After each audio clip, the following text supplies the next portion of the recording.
This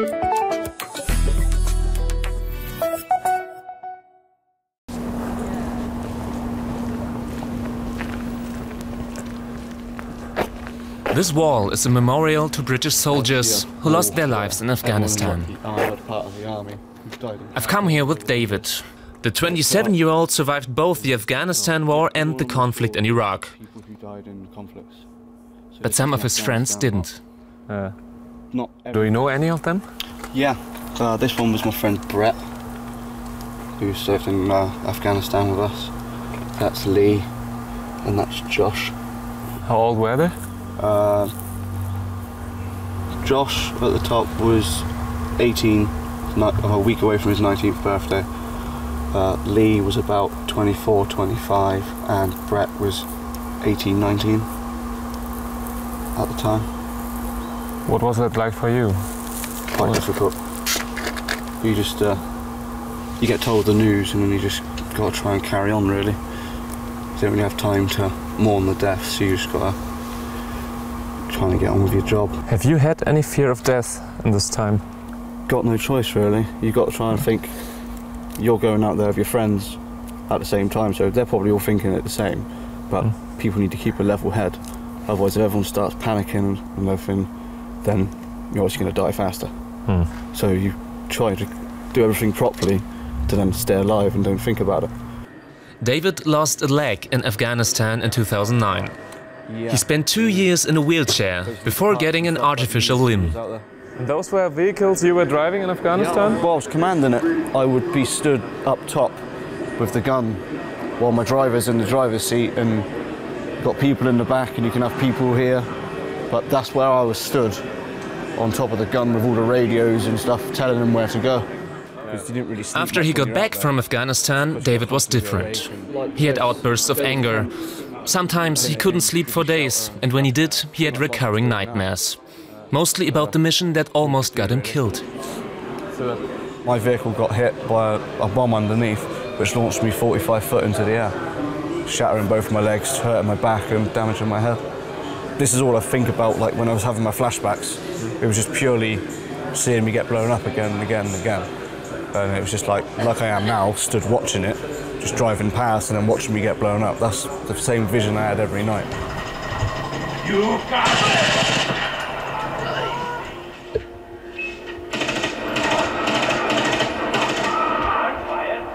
After David came back from Afghanistan, he was diagnosed with PTSD, post-traumatic stress disorder.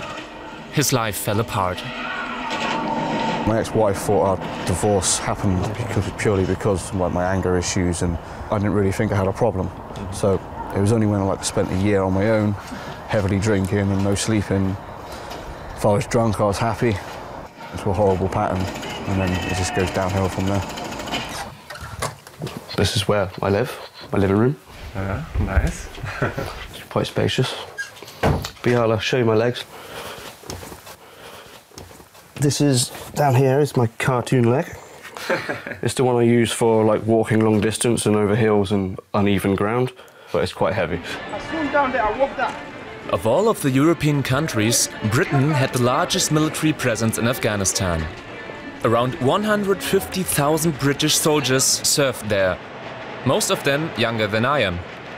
Over the past years, there have been more and more reported cases of British soldiers with mental disorders. The last official count was over 5,300. That's a 70% rise over previous years.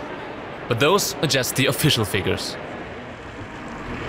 I'm on my way to meet a man who says the real numbers are much higher. It is estimated that 1 in 5 veterans suffer from some form of mental disorder. Some experts say the military isn't doing enough to help them. Ah, welcome, hello. Tony. You must be Konstantin. I'm Konstantin. Good, well done. How are you doing? Thank you. Well done finding us. Tony used to be a colonel, then he became a therapist. He founded the charity PTSD Resolution in order to help veterans. Free to choose. If you take it scientifically, there's only 2% of the people who've got a diagnosis of PTSD.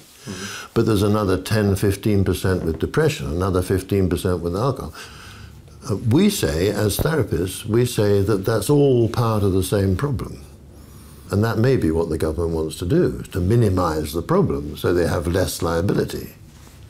So do you think this problem is underestimated? Yes. And I got... After leaving the military, David saw a therapist. Now he sleeps better. And he's not drinking as much. But his trauma will never go away entirely. David's ex-wife takes care of their son. David only sees him every other weekend. He's still looking for work, but for now he can live off his pension from the army. That was the day I woke up and they took my leg off. What do you think of your decision now? I'd go again. Yeah? I wouldn't change anything. I'd do it again. I'd go again. I never really wanted to leave the army. Why? Friends. It's hard to explain because people don't really understand, but it's to be with my friends again. Where's your queen and country when you're over there? They're not there, are they? So you're fighting for your friends, so you make sure you get to come home okay. But unfortunately, not everyone gets to come home the way they went or come back at all, which can be quite sad, to be honest. David came back from battle different than he was before. The memories of war will stay with him forever, but for now he's found a way to cope.